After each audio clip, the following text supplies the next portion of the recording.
I'm Nick Armstrong, and you're watching Dear Fort Collins, a podcast featuring the people that make Fort Collins a wonderful place to live. This series of episodes is all about the election that's happening in November 2025.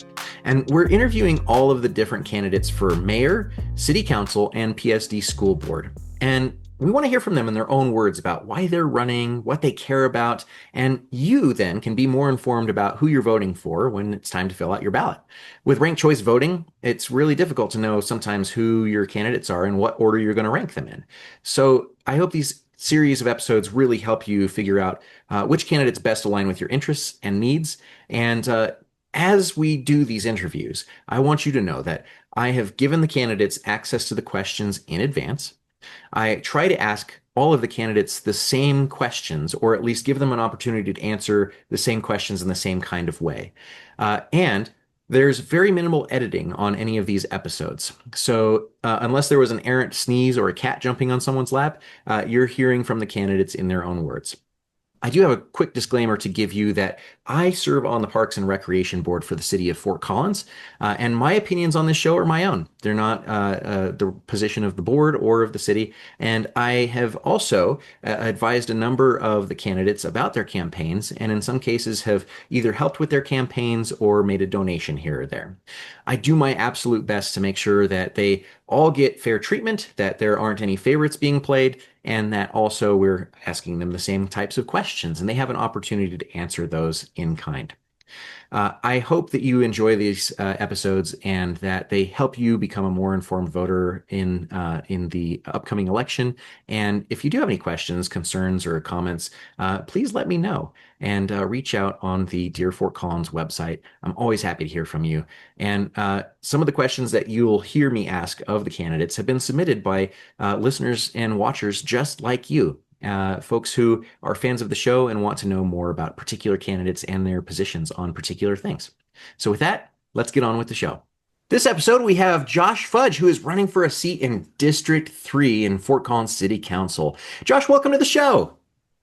Thank you. It's great to be here. Tell us about yourself and the campaign. Why'd you decide to run? Yeah, so a little bit about myself. I have lived in the 3rd District of Fort Collins for about 10 years now. We moved here from Milwaukee, Wisconsin. I have 2 kids who went through PSD schools. One graduated from Fossil in May, and the other will be graduating next May. I have a bachelor's degree from the University of Wisconsin-Madison and a master's degree from George Mason University in Virginia. And for the last 10 years, I've worked for Larimer County, first as the budget director and now as the director of performance, budget, and strategy. So I help our county manager and county commissioners develop the county's annual budget, try to forecast the resources that will be available, monitor the current year budget, and then also manage our strategic plan, process improvement, performance measures, data privacy, and things of that nature. So what initially got me into the race was being a budget nerd at heart, seeing the difficulties that the city's budget is having. It is reliant heavily on sales taxes to provide a lot of its services outside of utilities. As the economy has slowed and perhaps continues to slow, being in the decision-making chain for the city really kind of hit home for me as a great idea. I've worked in local government for a total of 20 years at the county level and have a lot of experience with tight budgets and making tough decisions. That was initially what got me into it, but then as I learned a little bit more about the city and its needs, housing and affordability also came to the forefront as well. In Larimer County, just like every other employer, we've had a difficulty finding talent who can afford to live not just in Fort Collins, but in Larimer County itself. Since I've started, I've learned that, we have sheriff's deputies who are starting at near 6 figures, and they can't even afford to live in Larimer County. They're living in Alt and Severance and Cheyenne. And so housing affordability has really become, I'd say, tied with the budget for the top issues I'd like to focus on. What does Fort Collins mean to you in particular? So Fort Collins to me is a really dynamic, fun city. There's so many things to do. Obviously, the outdoors is right nearby. The mountains really attracted myself and my family to move here. The atmosphere is so different from what it was in Wisconsin, just politically and kind of that mindset that this is a dynamic, inclusive, forward-thinking community. My kids have had a blast here at PSD. They've learned a lot. They've gotten into music, which is a talent I never had, and has really helped shape them. So, and it's just a nice, clean, fun, safe place to live. Can you share? You said that you are hoping to focus on the budget, but is that the primary issue that you'd want to tackle first if you're elected? Yeah, I think the budget really drives a lot of what the city can do, right? If it doesn't have the resources to help with affordable housing or help with transit or provide great parks and recreational services, then those things can't get done or they won't be done well. And so I think I bring that expertise and that experience with budgeting, different ways to do things. I will also say that in my role here at Larimer County, I've been part of a group of folks working with CSU, the city, Poudre School District, and UC Health to start to educate the public on what the reductions in federal funding could mean, what the reductions in state funding will mean, and that is requiring all of us organizations, and there's more than just those. We're going to have to really work together to make this a resilient place and to protect the quality of life that we have. The state and federal government are not going to be there to help us to the level that they have been for quite some time. And so we're going to need to rely on each other instead of each organization, providing its own, services, doing its own things. We're going to have to work together to find efficiencies. And so that's kind of a special skill set I think I bring. I also know that a lot of other candidates for city council are really focused on housing. That, like I said, for me, that's issue 1A. I think it's important because without folks who can live here, you're not going to have the tax base to support the budget. So, housing is definitely 1A, but I think my expertise is in budgeting. What do you see the city's responsibility in terms of finding solutions that aren't specifically sales tax based so that small businesses can continue to thrive? And, as you said, affordability counts on a lot of different measures from the services you have available to what wages are being paid and so on. But we see the Yep. city's specific responsibilities in terms of the levers that you can pull as a city council member. I think the first thing is that the city can be a partner with businesses, small businesses. I think, especially with the development planning process, I've started to learn a lot about, and it can take years for developments to get approved. And I think, that only drives up the cost of developments. I think there are opportunities maybe where a business moves into a building, and as I understand it, they're required to, bring those buildings up to higher standards than they were when they moved in. That can really be difficult and infeasible for a business to do, especially in this environment where prices are rising, exports are declining, the economic future is just so uncertain. I think that there are opportunities for the city, honestly, to kind of get out of the way and let businesses, do their thing, develop that housing and things like that. And communication and partnership with businesses is key as well. When there's major projects like the replacement of the water main on College here in Old Town, communication is really going to be key. And understanding the needs of businesses here in Old Town and anywhere. That goes with any major infrastructure project or things like that. Improving processes to get things done and accomplished quicker. By no means, does that mean we have to relax standards and just have unlimited development everywhere. But really try to find those processes and standards that that drive value and make a difference, and then kind of get out of the way and let the city go. What do you see as Fort Collins' biggest infrastructure challenge, and how are you wanting to address it? Yeah, so I think traffic is becoming an issue, and I think it's related primarily to urban sprawl. Like I mentioned, as people who work here in Fort Collins move out to Windsor and Severance and Alt, they're driving down Harmony Road, which makes it congested. They're driving down Mulberry, which makes it congested. So if we can bring more of our workers here closer to the city and make it walkable and make transit more feasible, I think it's great that the city provides free transit, and I hope that transit can become a better tool to help reduce the need for long commutes and things like that. So those would be my priorities.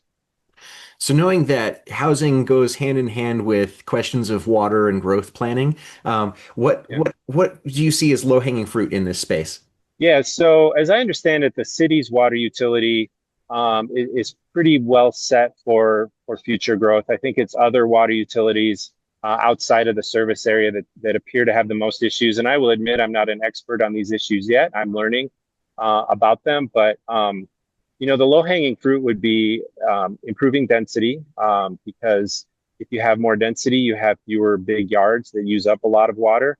I think the city can incentivize, xeriscaping, not only in residential areas, commercial areas, on its own properties.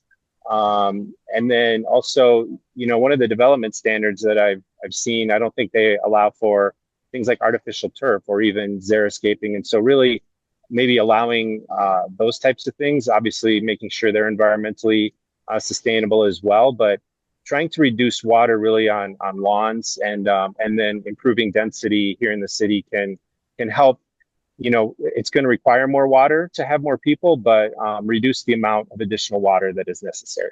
So knowing that the city has something like a xeriscape improvement plan, which is only specific to the city of Fort Collins water utilities, it sounded Yep. for a minute like you were pointing the finger at the like Elko, South Loveland, Fort Collins Water District, to sort of cohesively address these. And this is actually something that did come up in the city's water usage plan that was just sent to City Council.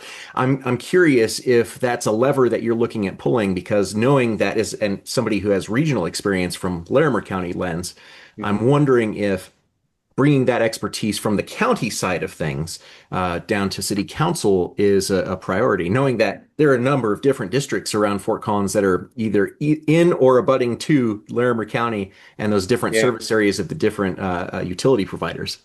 Yep. Yeah. Not necessarily pointing the finger. I mean, water is a incredibly complex issue, and its availability is kind of always difficult. So you're absolutely right, though. Engaging in partnerships to help make sure that water is available, that water is conserved. The county is working on a water plan with some of our regional partners. And so being involved in that, I think the county is in a good spot to be a convener, but obviously the city and its utilities need to be good partners as well. Yeah, the water efficiency plan points to some need for additional programming modifications. And so I think that that's an interesting approach Yep. and an expertise that is maybe beneficial for us to see that from a 10,000 foot view. It's something certainly Yeah. that we have struggled with as folks in even my district, District 1, Northeast Fort Collins, where we have Elko. And we can't, as neighbors who live in Fort Collins, can't access Xeriscape Improvement Plan and Yeah. project funding. We have to actually go through the HOA, through a corporate, Northern Water and all of these other things, which is kind of curious Yep. for communities a whole to not have access to all of the same amenities. Yeah. And I think, hopefully partnerships can get there because it's an issue for all of us. Not being worried about who takes credit for things like that is kind of how I operate. So I would love to engage in some partnerships in that area. Do you see that the city has a larger role as a regional partner in advancing sustainability and climate action? I think that we do. There's so much of it is at the state and federal level, with permitting and oil and gas and transportation, but the city can obviously play a strong role locally. I think the things I mentioned, like making sure that the city is walkable, bikeable, that transit is available and usable, can really help. I think with with the economic situation that it is, and with prices rising so much for consumers, for businesses, for everybody, mandates right now that drive up prices, I would have to take a long, hard look at. I think incentives, are really the way to go, at least in the short term. I don't want to just add, one more burden for our small businesses and our customers. And so hopefully incentives can help us get there, and development patterns will help make those improvements as well. So yeah, at the local level, and especially like with watersheds and things like that, the city plays an absolutely critical role. Do you see that there's room for improvement in our land use code or where we put this density that you are looking to increase? Yeah, so I know with the commercial code that the city is making changes with right now, I think those are good steps forward. Making Midtown Fort Collins a little less car dependent, and also adding or increasing the flexibility for developments along the Harmony corridor. I think those are obvious areas really to start with improving density. I think it's an area that is well served by transit. There will hopefully be a commuter rail station somewhere in Midtown, or at least along that College Avenue corridor to go down to Denver. And so that's really a great spot for density. I think um, improving it in those areas is kind of low hanging fruit. And I know, Preserve Fort Collins in researching these issues, at one point they said they don't really take a position on density in those areas. And so it seems like an area that at least we can all mostly agree on. And I think hopefully as our residents see that it's successful in those areas, and that people are looking for housing options like that, then, maybe we can explore it in other areas. And also, new developments in other areas like Montava, for instance, that can provide that mixed use housing and things like that. Those are great opportunities as well. So I think the city has made a lot of progress recently. I think there's, even more that can be done. Shifting gears a little bit, what role Sure. do you think the city should play in supporting the arts, and especially programs and organizations that aren't part of the city's official initiatives? Yeah, I think grant funding is a great idea for arts. Although, like I mentioned, with budget challenges, maybe that may not be an issue, or not as available as it was. And so I think providing space and opportunities for artists in our recreation programs. I had an email from an interested constituent who wanted to know my thoughts on graffiti, and I said, well, I kind of support the current rule, which is graffiti is criminal unless the owner, approves of it, and things like that. And he said, well, actually, I'm an artist kind of looking for a space to do this. And I thought, that would be kind of neat to have a space where artists could do that, that's acceptable to the community, and shows off their talents as well. So I'm open to providing spaces for things like that. I think that can encourage, our artists, and let them do their thing, and hopefully the budget challenges don't get so significant that we can't help provide them in other ways too.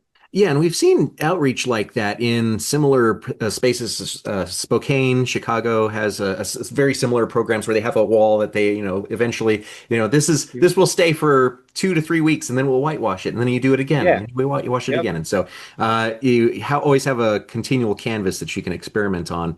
Yeah. Knowing that there are other programs out there like the Fort Collins Mural Project, which paints on private property, as opposed to Art in Public Places, which does Yep. the municipal buildings and things like that. Uh, Yep. Along with that, can you expand on some of your understanding about the needs of the LGBTQIA plus residents and visitors in our community, and any sort of ideas around how we can improve and increase the safety and inclusion of our community? Yeah, I think I'm glad that Fort Collins is such a welcoming and inclusive place. I've heard, meeting folks on the campaign trail, that our town, our city is a safe place and a refuge for others, moving from places that are unfortunately not as welcoming. I'm glad to see that the city got a 100 a score, or perfect score, on the equality index from the Human Rights Campaign. So I'm like I say, I'm glad that our city is so open and welcoming. I think, with all of our policies and procedures, making sure that, we recognize the challenges that the community has, being a good listener, inviting comment from them, and just creating a welcoming environment. And for me, it's more about values, and, just doing the right thing and being a good listener, and just ensuring that we're doing that. So, So this is our first major election using ranked choice mhm. voting. Yeah. And in District 3 in particular, there are three candidates, so ranked choice voting is going to be a thing there. How do you plan to appeal to voters who may not want to choose you as their first choice? Yeah. So my message to them is, I'm taking this from the approach that I have professionally, which is, we're always open to new solutions. We want to help solve these problems, and we know that the city can't do it alone. It doesn't always mean more money or higher taxes. It can mean just doing things smarter, maybe or stop doing things that don't add value, and really maintaining the values in our community, in our district, of just common sense, welcoming diversity, and being inclusive. I congratulate both other candidates for joining the race. I'm learning quickly, how hard it is to run for office, and it's great that the voters in our district, have a choice. And so I'm glad if I'm not their first choice, I'm happy to be their second choice, hopefully. And one of the things you had mentioned as we set this up was, are there any groups that I wouldn't meet with? And no, I'm happy to meet with just about anyone who at least shares those values of being inclusive and common sense. And if, we may not agree, hopefully we can, understand each other and just understand that I'm also here to listen. I want to be responsive as a council member to their concerns. If they have an issue with a city program, if there's a city facility that is next door that's making their life hard, I want to know about that and I want to help respond to it. So, that's the pitch I would make. And having run for city council, it is really there's a lot to it that is. I don't think that folks who haven't done it would really know. There's a ton of work and a lot of mental weight Yeah. that goes into it. Yep. Yep. But it's been fun too. It's been a great way to meet people, learn new things, learn new perspectives. So it's really been great. I've enjoyed it. What would voters be surprised to learn about you? I debated this question with my wife, and I think maybe the most surprising thing is I ran with the Bulls when I was younger in Spain, and that was a heck of an experience. Other than that, I can't say there's probably all that much that's surprising about me. I will say that the other thing is that I would have never thought I'd get involved in is marching band. Both of my sons are in the Fossil Ridge marching band, and something like I say I never had interest in, no music talent at all, and now I love it. I love watching marching bands and the competitions. They are just an absolute blast. Have you been to Thunder in the Rockies yet? I've not. Okay. There's Both marching my kids bands, have them competitive marching bands that come around and do the thing at the at stadium campus. at CSU. Yep. Yeah, both my kids have gone the last 2 years. So, Do you have any, if you had a superpower, what would it be to help your community? And, uh-huh. forgive me if you're not a geek in the traditional sense, but would love Uh-huh. to know. That is such a great question, and I've been thinking on it. If if I had a superpower, it would finding some way to communicate some of the challenges that units of local government face in dealing with a lot of issues. I know that's not very exciting, like being invisible or having lasers shoot my eyes or something like that, but there are so many different levels of government that provide services, and we operate under such different laws that it's confusing for me, even as working in it for 20 years. And I met so many people who don't understand why maybe the county is looking to have a sales tax for transportation when there's so much road work going on in the city.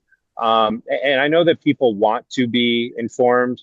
They want to understand. Unfortunately, our local media scene, local media has deteriorated over the years. I think, the Coloradan still tries to do a good job, but there's just so much complexity. I wish either A, there was a way to just unwind it and make it all really simple, or B, have some kind of magic way that explains all of this to everyone. So, like I say, not a very exciting superpower, but hopefully it would be a useful one. Even James Bond needs Q, and I think that that's the person who's working in the lab to figure things out. And Yeah, the citizens like to fashion themselves as the heroes in the story. And it's really yeah, difficult to understand some of the complexities of things like why a transport bus route doesn't run on a Sunday or something else like that. yeah, yeah, Or absolutely. why as you mentioned, connectivity in the 15-minute city type initiatives, the interplay Yep, between something like the city and the county on something like Country Club Road, yeah, which exactly. happens A many great times throughout example. the city. And then when you see it on a ballot, like, oh, which road is this again? Why should I care? And you vote no Yep, on it. Well, you've there's no trail there as a result. yeah, yep, absolutely. Yeah, there's chunks of roads like that all over the place. So yeah, that's a great example. Is there someone who you consider a role model in public service? And if so, what have you learned from them?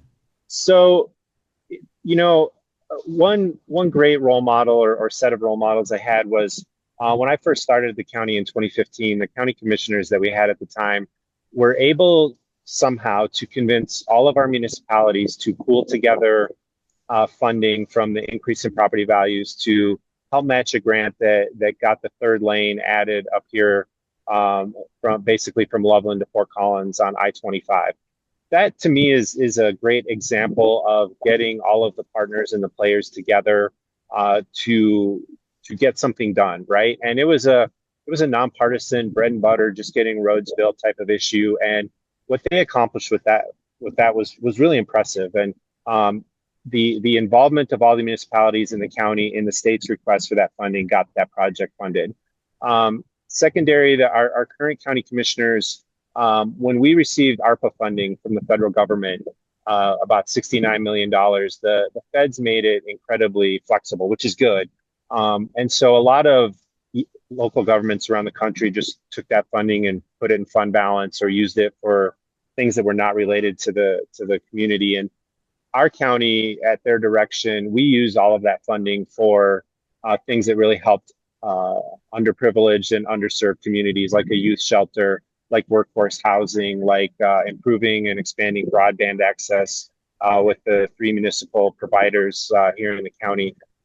That funding really, the county put it to work and really made a difference in a lot of people's lives. And so, that to me is more impressive than, some of the things going on at the federal level, certainly. So, and that's just an example of the way I would try to operate as well. So thinking about lessons learned, is there a piece of advice that you received in the past and you didn't follow and now you wish you had?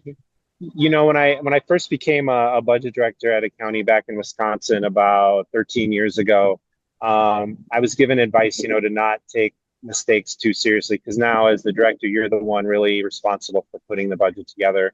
And of course, we had a mistake in that budget that became relatively high profile, especially because of the politics in the organization at the time. And I really felt personally, like I'd failed, like I'd been a failure. And so subsequent to that, you're always going to make mistakes in this job because there's so much complexity, there's so much math to do. And fortunately, I could say that I've learned to avoid those major mistakes. But when they happen, finally, I've kind of learned to, okay, this is going to happen, take responsibility, take accountability, find a way to fix it, and find a way to prevent it from happening again. So I think it's a good lesson for any sort of public servant to say, oh, yeah, oops, and here's how we're going to, this is how it happened, and here's how we're going to prevent it from happening again, and here's what we learned from it. And those are all really surprisingly hard things to do. They are. What and do asking you for help personally... is a hard thing. Sorry. No, go ahead. I was going to say asking for help is a hard thing to do too. So learn to do that as well. Absolutely. What do you think Fort Collins is going to look like 20 years from now? I hope that in general it looks about the same, that the people are forward thinking, that it's a dynamic place to live. I think there's no question it's going to be bigger. I don't think we can stop that because it turns out when you have a really well-run, awesome place in the middle of such a beautiful environment, that a lot of people want to move here. I'm case in point for that. So I think it'll be bigger, and my hope is that we've really made a difference in making it continuing to make it a walkable city with vibrant transit, with choices. I hope that, I've been out knocking on doors and I've met older parents who have kids who either starting their career or are graduating from college, want to move back to Fort Collins or stay in Fort Collins, and they can't afford to do it. And I hope in 20 years, we don't have to hear that story anymore.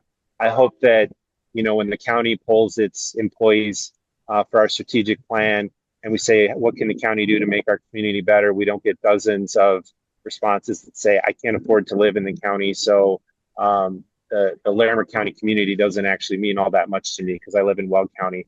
I hope we don't have to hear that much anymore. So Josh, we've reached the area of the interview where I'm going to ask you some rapid fire questions. Whatever comes to the top of mind is fine. What is your favorite coffee shop? The Crooked Cup in Old Town, right across the street from the office, and I'm there at least once a week. So, favorite brewery? I honestly can't pick a brewery. It kind of depends on what type of beer I'm in the mood for. Favorite park?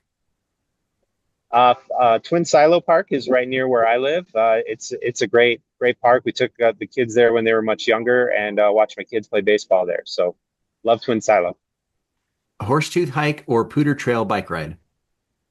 I'm definitely a hiker, so I will hike Horsetooth. I've done it, and I'd love to do it again. Favorite book right now? Oh, favorite book. Anything by Stephen King. Honestly, it's a great way I find to sort of not think about some of the politics and the heavy issues that are going on. One of my all-time favorite books, I would say, is Team of Rivals by Doris Kearns Goodwin, I think it was, about Lincoln's administration during the Civil War. That is a good book. And it's not surprising that someone who has a finance background like Stephen King, I would say those two things are very closely correlated. Uh, They can be, yeah, as a stress reliever, you got to get your head out of the spreadsheets for sure. So, absolutely. someone's trying to get a hold of you. Do you prefer phone calls, text, or emails? Text.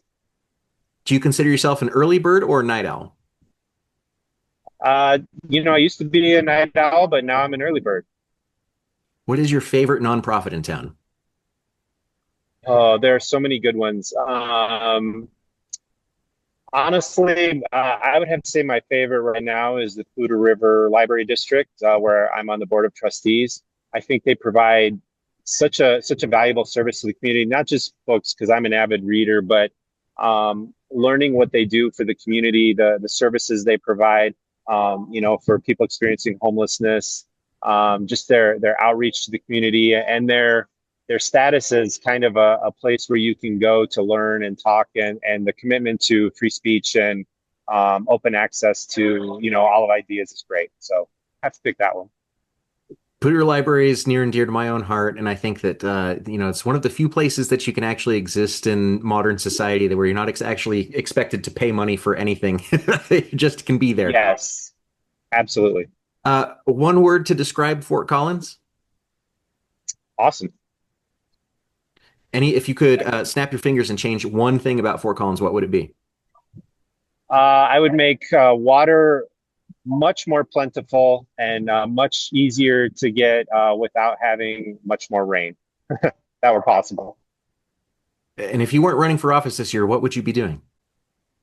Hopefully I would be out hiking a little bit more, and preparing my younger son to go off to college, although we'll be doing that anyway next spring, I guess. So definitely hiking, I'd say. It's a change is coming for you, whether you want it or not, I think. And when I Absolutely. ran for office, I wore out a set of boots. I walked about 10 miles a day trying to meet everybody in my district that I could. So, uh, Yep, that you sounds know, familiar. the urban hiking, I think, is where it's at for you over the next year. So, Yep. congratulations on running, and I wish you all the best. Is there anything else that you'd like a listener to know about you or your campaign?